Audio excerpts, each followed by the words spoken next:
भैया हराओ बोलो। मतंगेश्वर भगवान की, बागेश्वर धाम की जय, जटाशंकर धाम की। अपुन औरण खां मोरी तरफ से दो ही हाथ जोड़ के राम राम जो। कार्यक्रम में उपस्थित मध्य प्रदेश के गवर्नर श्री मंगूभाई पटेल, मुख्यमंत्री भाई मोहन यादव जी, जगत गुरु पूज्य रामभद्राचार्य जी,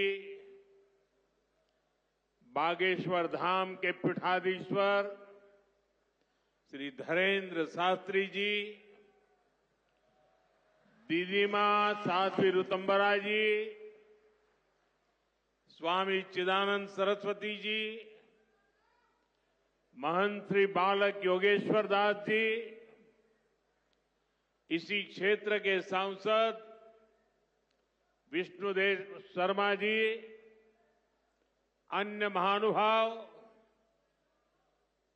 और प्यारे भाई और बहनों, बहुत ही कम दिनों में मुझे दूसरी बार वीरों की इस धरती बुंदेलखंड आने का सौभाग्य मिला है। और इस बार तो बालाजी का बुलावा आया है।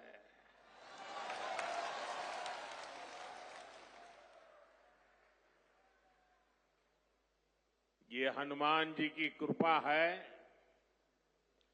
कि आस्था का ये केंद्र अब आरोग्य का केंद्र भी बनने जा रहा है। अभी मैंने यहां Shri Bageshwar Dham medical science and research institute का भूमि पूजन किया है। ये संस्थान 10 एकड़ में बनेगा।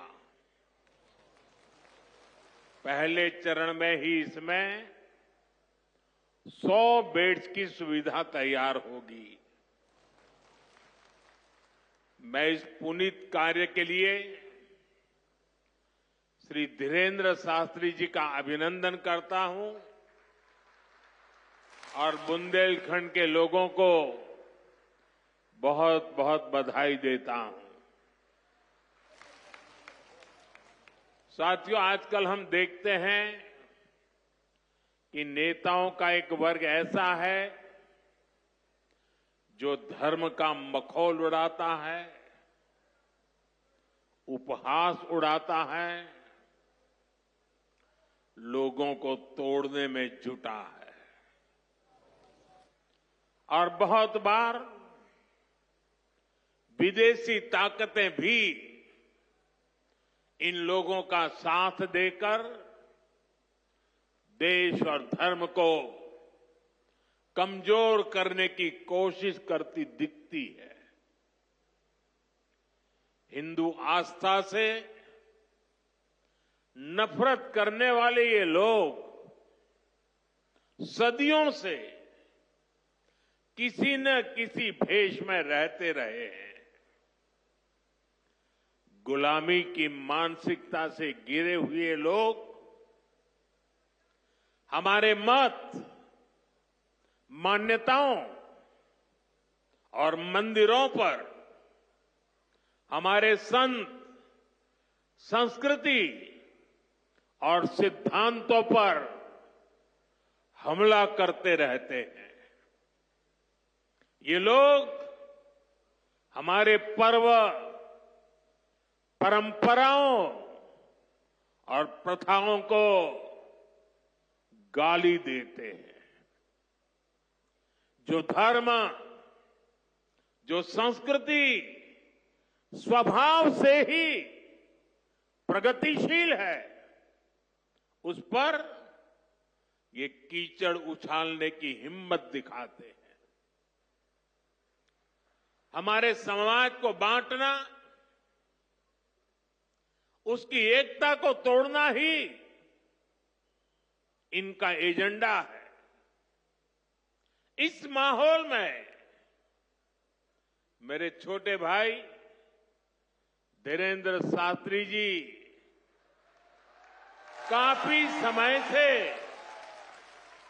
देश में एकता के मंत्र को लेकर लोगों को जागरूक करते रह रहे हैं। अब उन्होंने समाज और मानवता के हित में एक और संकल्प लिया है। इस कैंसर संस्थान के निर्माण की ठानी है। यानी अब यहां बागेश्वर धाम में भजन, भोजन और निरोगी जीवन तीनों का आशीर्वाद मिलेगा। साथियों, हमारे मंदिर, हमारे मठ, हमारे धाम ये एक और पूजन और साधना के केंद्र रहे हैं, तो दूसरी ओर विज्ञान और सामाजिक चिंतन के भी, सामाजिक चेतना के भी केंद्र रहे हैं। हमारे ऋषियों ने ही हमें आयुर्वेद का विज्ञान दिया। हमारे ऋषियों ने ही हमें योग का वो विज्ञान दिया जिसका परचम आज पूरी दुनिया में लहरा रहा है।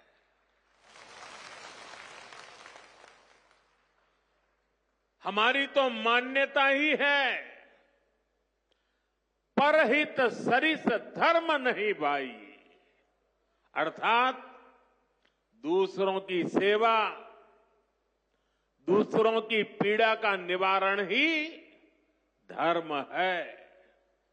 इसलिए नर में नारायण, जीव में शिव, इस भाव से जीव मात्र की सेवा, यही हमारी परंपरा रही है।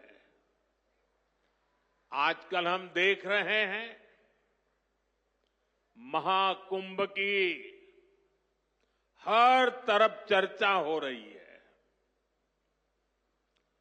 महाकुंभ अब पूर्णता की ओर है। अब तक करोड़ों लोग वहां पहुंच चुके हैं। करोड़ों लोगों ने आस्था की डुबकी लगाई है, संतों के दर्शन किए हैं।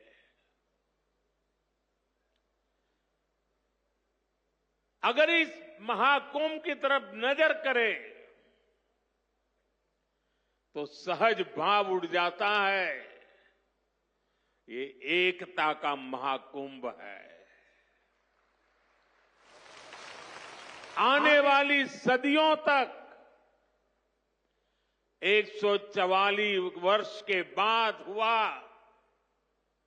ये महाकुंभ एकता के महाकुंभ के रूप से प्रेरणा देता रहेगा और देश की एकता को मजबूती देने का अमृत परोसता रहेगा। लोग सेवाभाव से लगे हुए, जो भी कुंभ में गया है एकता के दर्शन तो किए ही हैं, लेकिन जिन जिन से मेरा मिलना हुआ है, दो बातें महाकुंभ में गए हुए हर व्यक्ति के मुंह से हिंदुस्तान के कोने कोने में सुनाई देती है। एक, वे जी भर करके स्वच्छता कर्मियों की उनके गुणगान करते हैं। 24 घंटे जिस सेवा भाव से इस एकता के महाकुंभ में स्वच्छता के कार्य को संभाल रहे हैं, मैं आज उन सभी स्वच्छता के साथियों को आदरपूर्वक नमन करता हूं। दूसरी एक विशेषता है जो हमारे देश में बहुत कम सुनने को मिलती है, और इस बार मैं देख रहा हूं एकता के इस महाकुंभ से आए हुए हर यात्री कह रहा है कि इस बार एकता के महाकुंभ में पुलिस कर्मियों ने जो काम किया है, एक साधक की तरह, एक सेवाव्रती की तरह पूरी नम्रता के साथ देश के कोटि कोटि जनों को संभालना इस एकता के महाकुंभ में जिन पुलिस कर्मियों ने देश के लोगों का दिल जीत लिया है, वे भी बधाई के पात्र है। लेकिन भाइयों बहनों, प्रयागराज के इसी महाकुंभ में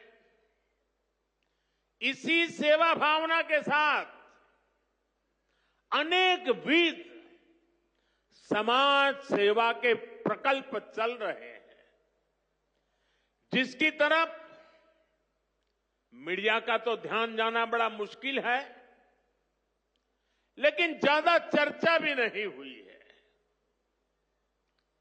अगर मैं सभी इस सेवा प्रकल्पों की चर्चा करूं तो शायद मेरा अगला कार्यक्रम डिस्टर्ब हो जाएगा, लेकिन मैं एक का उल्लेख करना चाहता हूं। इस एकता के महाकुंभ में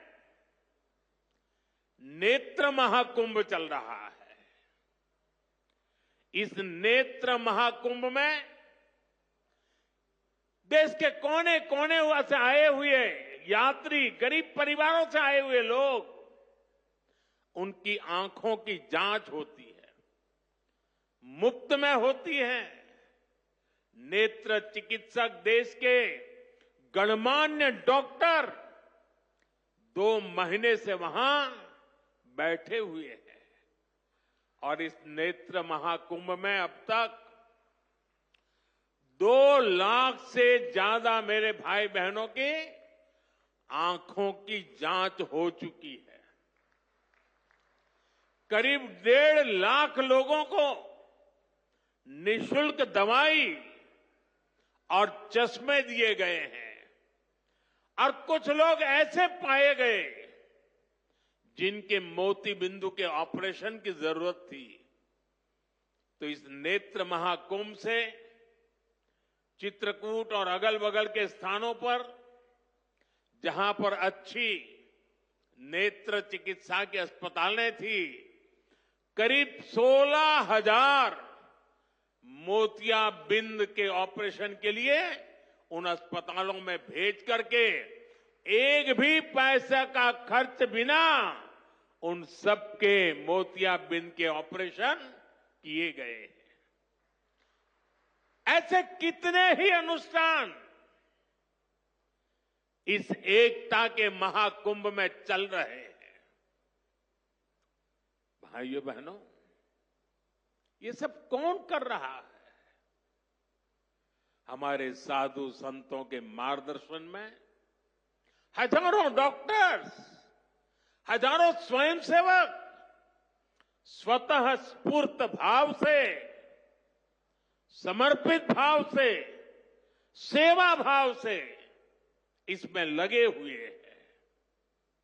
जो लोग एकता के इस महाकुंभ में जा रहे हैं, वो इन प्रयासों की सराहना कर रहे हैं। भाइयों बहनों, ऐसे ही भारत में कितने ही बड़े बड़े अस्पताल भी हमारी धार्मिक संस्थाओं द्वारा चलाए जा रहे हैं। धार्मिक ट्रस्ट के द्वारा हेल्थ और साइंस से जुड़े कितने ही रिसर्च इंस्टीट्यूट्स चलाए जा रहे हैं। करोड़ों गरीबों का इलाज और सेवा इन संस्थानों में होती है। मेरी दीदी मां यहां बैठी है। अनाथ बालिकाओं के लिए जिस प्रकार से समर्पण भाव से वो सेवा करती है, अपना जीवन बेटियों के लिए उन्होंने समर्पित कर दिया। साथियों, यहीं पास में हमारे बुंदेलखंड का चित्रकूट, प्रभु राम से जुड़ा ये पवित्र तीर्थ खुद दिव्यांगों और मरीजों की सेवा का कितना बड़ा केंद्र है। मुझे खुशी है इस गौरवशाली परंपरा में बागेश्वर धाम के रूप में एक और नया अध्याय जुड़ने जा रहा है। अब बागेश्वर धाम में आरोग्य का आशीर्वाद भी मिलेगा। मुझे बताया गया है यहां 2 दिन बाद महाशिवरात्रि के दिन 251 बेटियों के सामूहिक विवाह महोत्सव का भी आयोजन होगा। मैं इस पुण्य कार्य के लिए भी बागेश्वर धाम की सराहना करता हूं। मैं सभी नवविवाहिता दंपतियों को, मेरी बेटियों को सुंदर और सुखी जीवन के लिए अग्रिम बधाई देता हूं, हृदय से आशीर्वाद देता हूं। साथियों, हमारे शास्त्रों में कहा गया है, शरीर माध्यम खलु धर्म साधनम, अर्थात हमारा शरीर, हमारा स्वास्थ्य ही हमारे धर्म, हमारे सुख और हमारी सफलता का सबसे बड़ा साधन है। इसलिए जब देश ने मुझे सेवा का अवसर दिया तो मैंने सबका साथ सबका विकास के मंत्र को सरकार का संकल्प बनाया और सबका साथ सबका विकास के इस संकल्प का भी एक बड़ा आधार है सबका इलाज, सबको आरोग्य। इस विजन को पूरा करने के लिए हम अलग अलग स्तर पर फोकस कर रहे हैं। हमारा फोकस है बीमारी से बचाव पर। आप मुझे बताइए, यहां स्वच्छ भारत अभियान के तहत टॉयलेट, शौचालय हर गांव में बने हैं कि नहीं बने हैं? इससे आपकी मदद हुई कि नहीं हुई? आपको पता है, शौचालय बनने से एक और फायदा हुआ है। शौचालय बने हैं तो गंदगी से होने वाली बीमारियां भी कम हुई है। एक स्टडी कहती है, जिन घरों में शौचालय बने हैं वहां हजारों रुपये बीमारी पर खर्च होने से बचे हैं। साथियों, 2014 में हमारी सरकार आने से पहले हालात ये थी कि देश में गरीब जितना बीमारी से नहीं डरता था, उससे ज्यादा डर उसे इलाज के खर्च से लगता था। अगर परिवार में कोई एक व्यक्ति भी गंभीर बीमारी का शिकार हो जाए तो पूरा परिवार संकट में आ जाता था। मैं भी आप सबकी तरह गरीब परिवार से निकला हूं। मैंने भी इन तकलीफों को देखा है और इसलिए मैंने संकल्प किया है, मैं इलाज का खर्च कम करूंगा और आपकी जेब में ज्यादा से ज्यादा पैसे बचाऊंगा। मैं आपको बार बार हमारी सरकार की कुछ कल्याणकारी योजनाओं की जानकारी देता रहता हूं, ताकि एक भी जरूरतमंद योजनाओं से छूटे नहीं। इसलिए मैं कई जरूरी बातें आज फिर यहां दोहरा रहा हूं और मैं आशा करता हूं आप इसे याद भी रखेंगे और अपने परिचितों को जरा बताएंगे भी। बताएंगे ना? पक्का बताएंगे? ये भी सेवा का ही काम है। इलाज के खर्च का बोझ कम होना चाहिए कि नहीं होना चाहिए? इसलिए मैंने हर गरीब के मुफ्त इलाज की व्यवस्था कर दी है। 5 लाख तक का इलाज बिना किसी खर्च के। किसी बेटे को अपने मां बाप के इलाज के लिए 5 लाख रुपए तक खर्च नहीं करना पड़ेगा।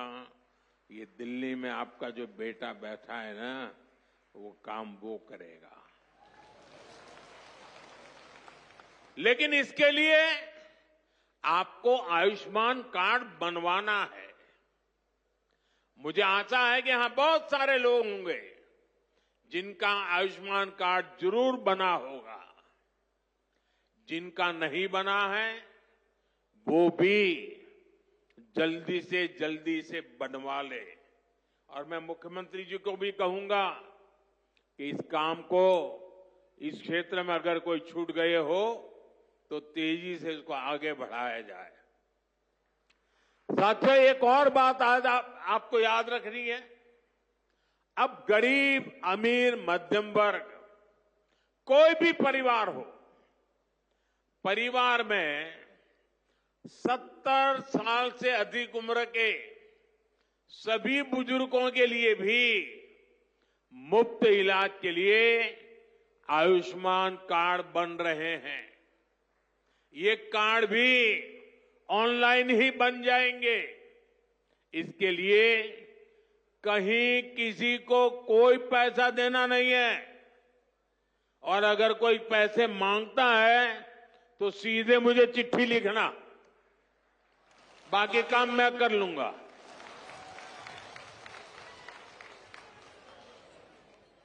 अगर कोई पैसा मांगता है तो क्या करेंगे आप? लिखेंगे? मैं इन संत महात्माओं को भी कहता हूं कि आप भी जरा आयुष्मान कार्ड का प्रबंध कर दीजिए, ताकि आपको कभी बीमारी में मुझे सेवा करने का मौका मिले। आपको तो बीमारी आने वाली नहीं है, लेकिन अगर कहीं आ जाए तो। भाइयों बहनों, कई बार इलाज के लिए अस्पताल में भर्ती होने की जरूरत नहीं पड़ती है। डॉक्टर की लिखी दवाई घर पर ही खानी पड़ती है।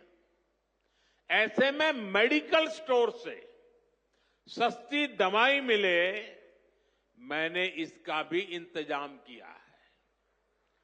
इस खर्च को कम करने के लिए देश में 14,000 से ज्यादा जन औषधि केंद्र खोले गए हैं।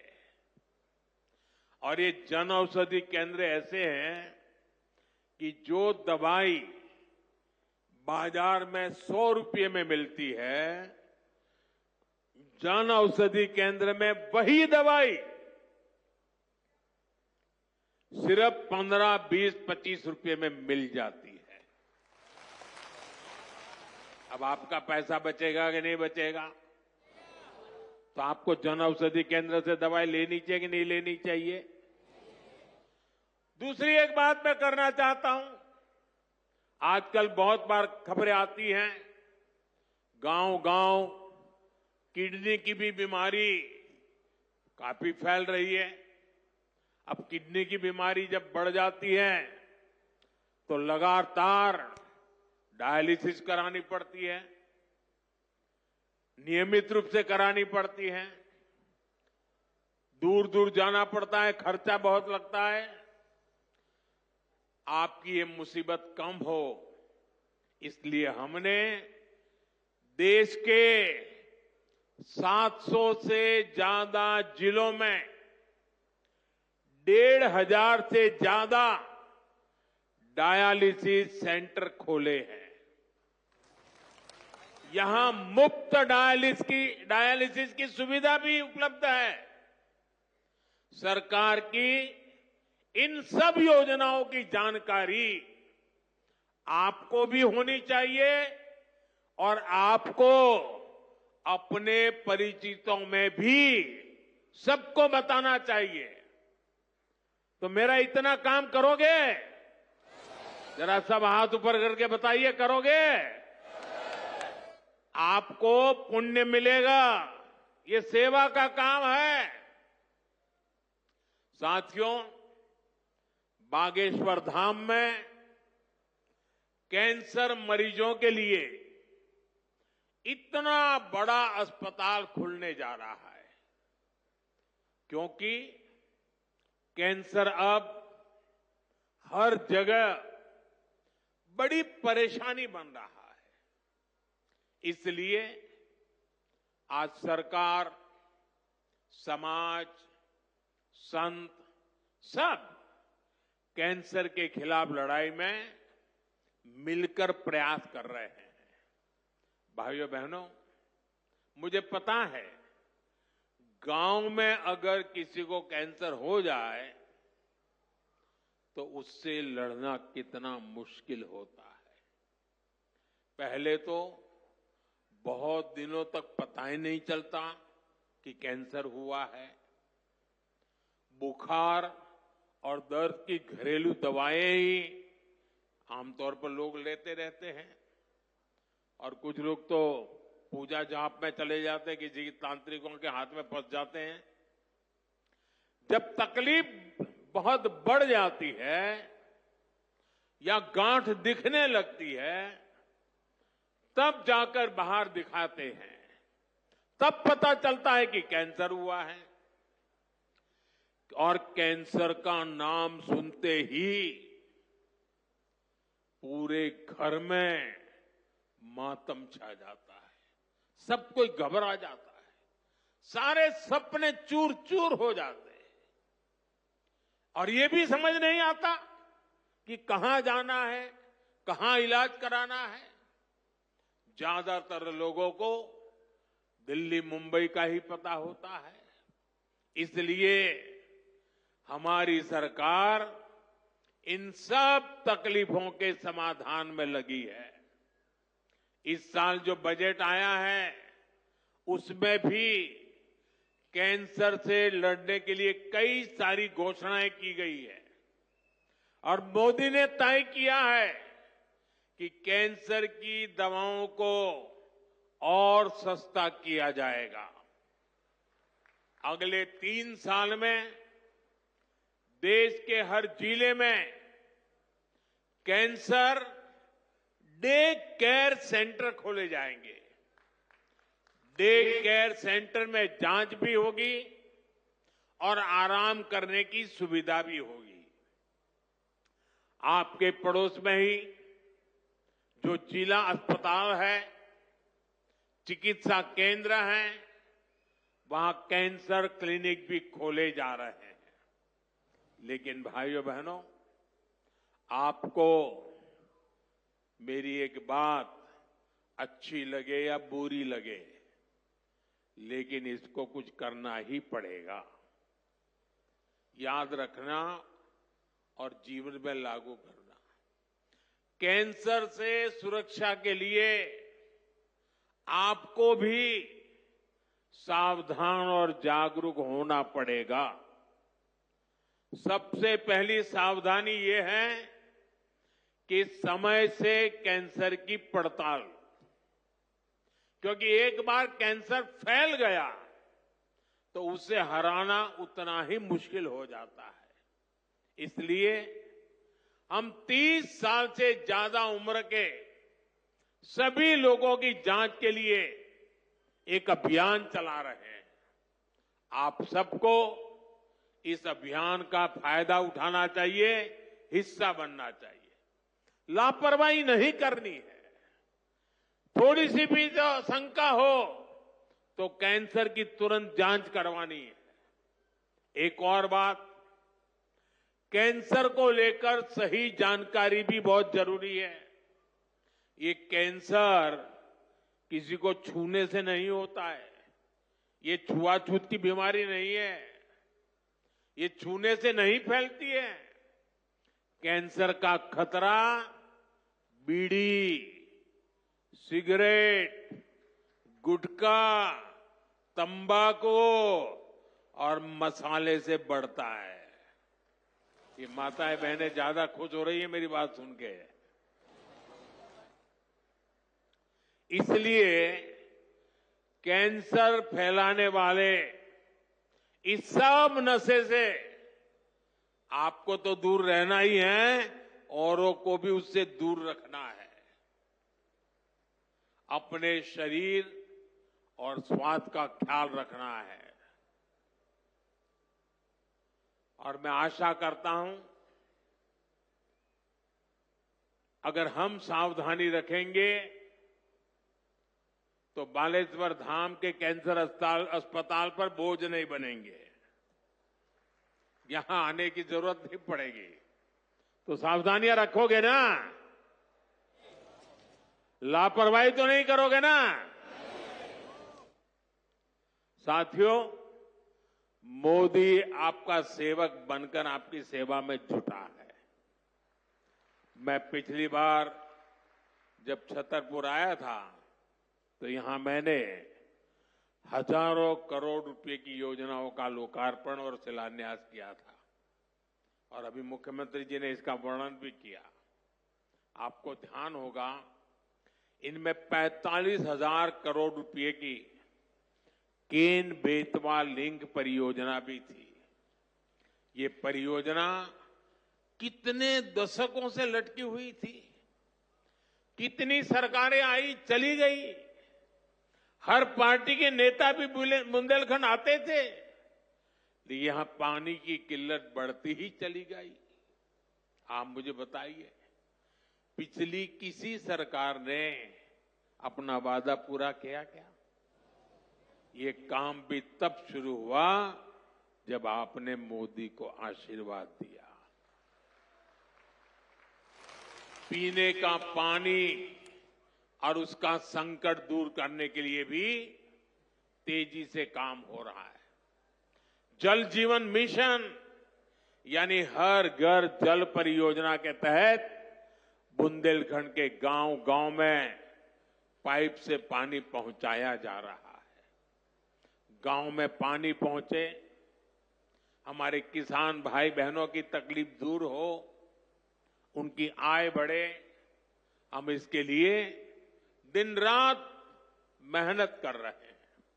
भाइयों बहनों, बुंदेलखंड समृद्ध बने, इसके लिए जरूरी है कि हमारी माताएं बहनें भी उतनी ही सशक्त बने। इसके लिए हमने लखपति दीदी और ड्रोन दीदी जैसी योजनाएं शुरू की है। हम 3 करोड़ बहनों को लखपति दीदी बनाने का लक्ष्य लेकर चल रहे हैं। बहनों को ड्रोन उड़ाने की ट्रेनिंग भी दी जा रही है। बुंदेलखंड में सिंचाई का पानी पहुंचेगा। बहनें ड्रोन से फसलों पर छिड़काव करेगी, खेती में मदद करेगी, तो हमारा बुंदेलखंड समृद्धि के रास्ते पर तेजी से आगे बढ़ेगा। भाइयों बहनों, गांव में ड्रोन तकनीक से एक और बड़ा जरूरी काम हो रहा है। स्वामित्व योजना के अंतर्गत ड्रोन से जमीन की पैमाइश करा के उसके पुख्ता कागज दिए जा रहे हैं। यहां एमपी में तो इसे लेकर बहुत अच्छा काम हुआ है।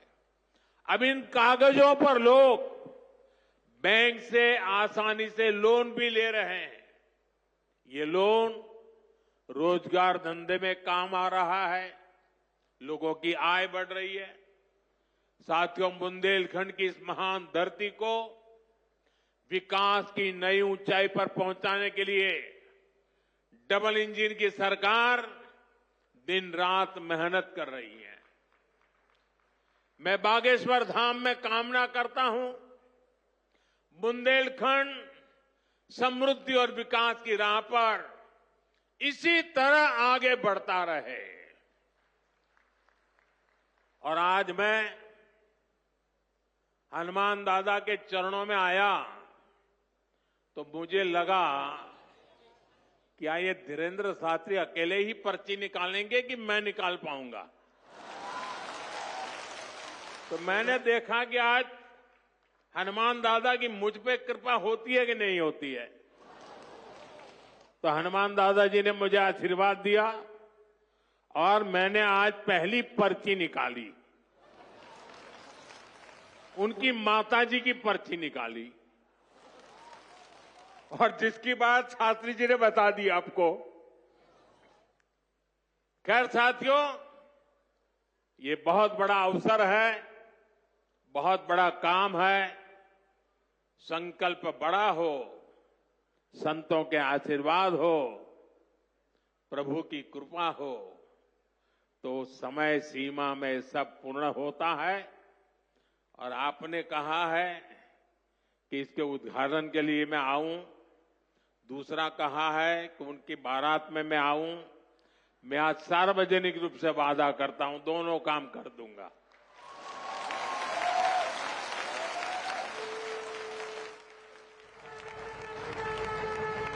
आप सभी को एक बार फिर मेरी बहुत बहुत शुभकामनाएं, बहुत बहुत धन्यवाद। हर हर महादेव।